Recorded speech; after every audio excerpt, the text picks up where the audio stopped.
Expedition log of Vivi Messas, 15th of 2378. This morning, with the aid of the Duke, I found a dead deer, and we are nearly certain that it died due to being poisoned by the rot. This specific deer is part of a herd which inhabits an area at the very edges of town, where the rot is less contained. Already the Duke has commissioned for barriers to be built to keep this herd closer to town, although I will not be surprised when more dead deers begin showing up. We can only hope that the people living in town won't be too traumatized by all of this. I have begged the Duke to send out at least some warning, and he has agreed. No details will be given to the people in town, but a general recommendation to take care not to wander too far away and to ensure proper clothes when outside their homes has been issued. The deer was brought to our attention by a family living near the edge of town, and they have been paid to remain subtle about everything going on. After bringing the deer into my laboratory, me and the Duke got to work on studying it. We worked all the way until we had our late lunch, when a letter arrived, another request by Countess Lilian for Chiron to visit her. Apparently, she has something very urgent to discuss.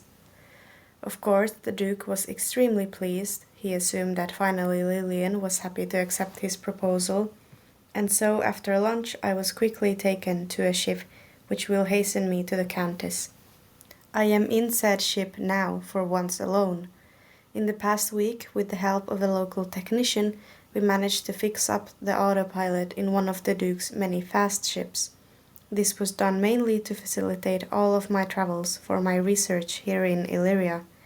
I am grateful, for now I can record my logs in peace, even while traveling. Thus I can provide fresher records of everything. Vivi's personal log. This morning was very good, one of the best I've had since arriving here. Although seeing the deer was shocking for both me and Orson, our teamwork has never been so good. He has taken on the role of my apprentice rather well, despite his noble position. It is much easier being with him when we are equals, and so the laboratory is my favorite place in the palace. I cannot claim to know the Duke's mind, but he is much more at ease, well, in some ways, when he is there as well. He is still very stiff when it comes to gross things, such as the rot, dead animals, and strange plants, but apart from that he appears more relaxed. He doesn't feel the need to put up the front of a perfect Duke with endless power, mainly because he has noticed that him being a Duke matters very little to me. I have explained in detail to him how nobility and royalty is non-existent in the triarchy, and while he isn't very pleased with this, of course he does find it refreshing. He is a very odd man. Last week we went for a walk in town, not for research, simply to clear our minds and see how everyone has been getting on since the year has changed, and a stray cat attacked us. Well, attack is a strong word. It jumped out of a bush and tried to scrape off the Duke's helmet. I did my best to be gentle with the cat to get it away from him, and it actually ripped open my leg of my suit. I assumed that the Duke would be fuming and angry at the cat, but upon me holding it up, he practically melted. Though it has a temper, the cat was clearly an abandoned one, and we took it back with us to the palace. After realizing that he would be fed and have a safe and warm place to sleep, it mellowed significantly. Now it is constantly attached to Orson. We could hear it all morning scraping at the doors of the laboratory. I have done my best to ensure that the cat carries no diseases or traces of the rot, though I am not a veterinarian. The Duke has named the cat Orson II. Of course he has. I call it Cat Orson. So far he doesn't really respond to either name. Mainly it follows human Orson around, eats anything it can, and sleeps a lot. A better life than most of us could hope for. Overall, I did not expect that the Duke would be so eager to get a pet, especially one from the streets. I do not think that many of his staff members approve of Cat Orson, but no one can say anything against the Duke. For a while I held hopes that Cat Orson would distract human Orson from his obsession with Lilian. Indeed, until this morning we had gone 3 days without any mention of her.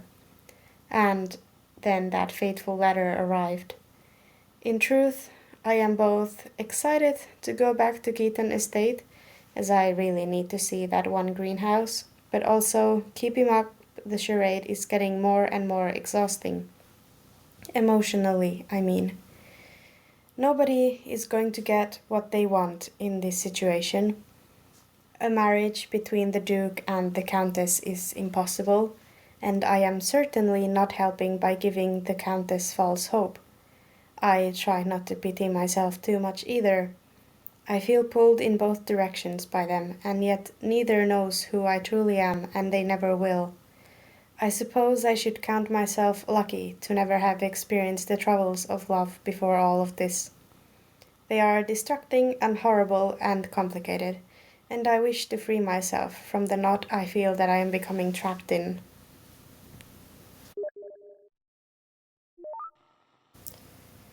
Expedition log of Vivi Messas, same day as previous entry, only late at night. My visit to the Countess has been successful. I was finally granted access to Greenhouse 15 of Keaton Estate. It houses a very special vine called the Love Knot, one which originates in Aranon, but has become its own specific variant here in Illyria. It was first brought over 50 years ago when the estate itself was built, and has been carefully kept safe and isolated. The only people allowed to see it are the owners of the estate and whoever they give permission to enter. Since the death of the Countess's brother, she has only allowed the estate's gardener inside so that he would maintain the vine. Until today, that is, as Countess Lilian took me to see the vine for the sake of my research. I have not been allowed to take examples home with me for fear of damaging the vine. Instead, the Countess insisted that we set up a small experiment lab right here in the greenhouse, which I could then frequent. Until we can reach a better agreement, this is the one I will have to settle for. Upon my return to the Duke's palace, I explained to him mine and the Countess's deal. While he was disappointed that his suit was still not accepted, he did not resist this, given how important it is for us to know more about the Love Knot vine. Even from my very small time of interacting with the vine, I was in awe. Branches of the vine are grown in glass cylinders, lit with a special soft and warm light. The whole plant is colored in shades of red and orange. The leaves are a lighter red and vaguely shaped like human hearts. They are very thin, and when the light shone through them, they appeared more pink than red. Meanwhile, bunches grown on the vines had small dark orange fruits. Lilian told me that from these, the elixir brought over to the Duke is made out of, or the juice of these small fruits. However, apparently her brother especially had also been studying the potential use of the entire vine, leaves and all. I think that he was certainly pursuing a very interesting and important path. For now, we have agreed that I will return to visit the Countess in 2 days' time, when we will properly set up my area in the greenhouse. Vivi's own log. I am stunned by the entire visit. I am both dreading my next one and yet don't know how I will get through tomorrow, knowing that I will have to wait until the following day to go see Lilian again. To keep my thoughts somewhat in order, I think I will just recount all that happened. Well, I will summarize, otherwise this entry will become rambly and far too long. More than it already is, I mean. When I arrived, as usual, I was taken to see the Countess by her robot. Just to note, because I did notice, I think that Malbot is deteriorating. Perhaps it is finally aging or requires maintenance. Its usually perfectly polished suit had been replaced by something very yellow and hurtful for one's eyes, and its speaking patterns were also odd. Lilian had noticed as well, I think, but as usual, when we were together, she dismissed the robot, which did appear to wheel away somewhat sadly. Her lady-in-waiting, Greta Marie, is always with us. Apparently, it would be indecent for us to be completely alone, though she pretends to ignore everything we talk about. The girl has very clever eyes, and I suspect that she knows far more than Lilian thinks. I don't think that she is nefarious, however, and does appear to care for the Countess genuinely. For the first part of the visit, we went on as usual, me doing my best to convince the Countess that the Duke does love her and would be a good husband and that she should marry him and all that. I think that I started to run out of steam, and even Lilian got a bit bored. She then asked me about the Tennis Corporation and my training and my previous missions. I told her as much as I dared, though I maybe got carried away by the memories, especially once I began talking about Seb as well. But talking about all of this helped me see how Lilian softened, and she said, "You really do want to help us, help Illyria, don't you? And you know how to more than anyone else." I obviously agreed, and Lilian sighed and then stared into space for several minutes. While her expression was blank, I've come to learn that that is actually her serious thinking phase. So I was patient until she came to whatever decision she was debating inside of her head. With a determined voice, she told me, "Very well then, follow me and you'll see what could be our salvation." Our walk to the greenhouse 15 was quieter than any other time we've spent together. When we got to the door, Lilian stopped and looked at me far more severely than she ever had before. She made me promise to be the most careful I had ever been, even in all my years of scientific work.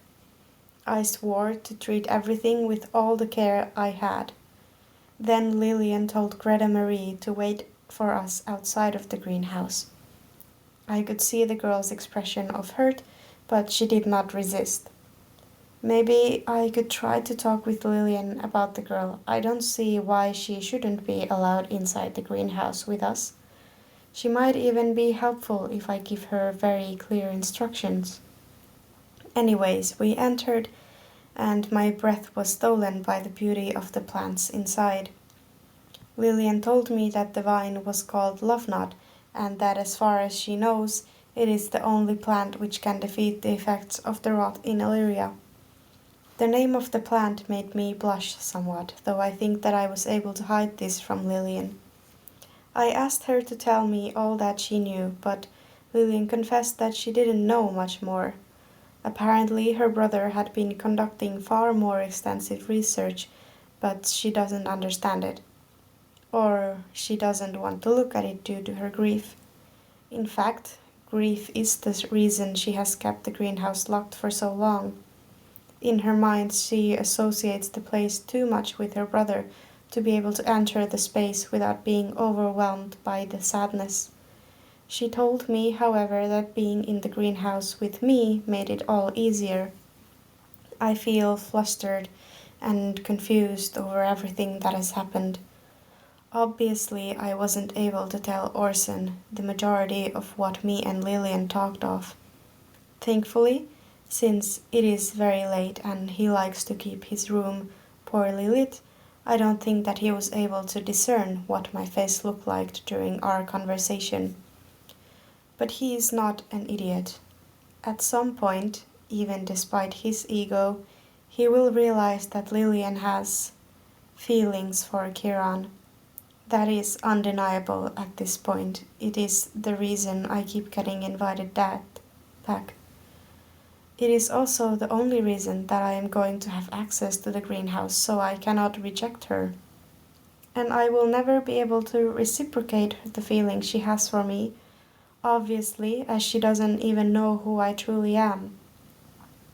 I miss Seb more than ever. He would know what to do, would be able to give me advice on how to deal with all of this, all these emotions. Me and Lilian worked and talked in the greenhouse until it was very late, far later than I had stayed any previous time. She even walked me all the way to the end of the estate where my ship was waiting. I think that I saw the silhouettes of her uncle and his friend watching us from inside the main house of the estate. I have a strong feeling that both these men despise me for what I am doing with the Countess. I suppose I cannot blame them. Lilian asked that I return in 2 days' time, and I could not refuse. And then she hugged me. It was hard to tell because of how dark it was, but I swear she had tears in her eyes when she let go. We had talked in length about her brother, and how well he and I likely would have gotten on. He was also of a scientific sort, and was actively experimenting and studying the love-knot vine for the sake of Illyria. Lilian promised me that she would get all of it and that she would have it prepared for my next visit, despite the pain that looking at it causes her. I gave her my most sincere thanks and finally was able to depart. My journey back felt far too fast as my mind reeled with everything that had happened. And now, as I wish to fall asleep, I feel more awake than ever. Tomorrow will be challenging.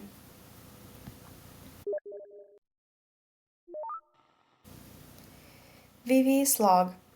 This will have to be kept short as I am on the ship back to the Duke's palace. My visit to the Countess was good and informative. We got lots of work done and have now set up my space in the greenhouse. The gardener employed by Lilian showed and explained to me how the elixir is produced, and I got a good amount of notes on all of that. This all is important, of course, but not what I need to get down as quickly as possible while I am still alone. It is about the Countess's lady-in-waiting, Greta Marie. Because of all the work we did, Lilian developed a headache, and thus instead of walking me to the exit herself, she had her girl do it instead. I didn't mind, especially if it meant that we could avoid a repeat of what happened 2 days ago. What I didn't expect was for Greta Marie to pull me away before the exit into a secluded area obscured by trees. For a moment, I worried that she was going to either rob me or threaten me so that I would stop visiting Lilian.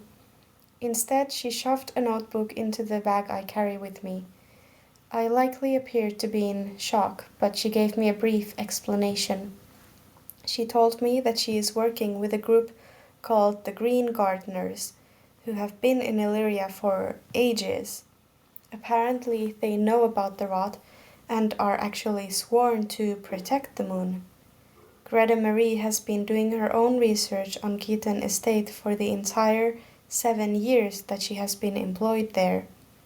Working as an undercover agent, she has been able to bring back samples and other information to her home, and with her people she is working to try and save the moon.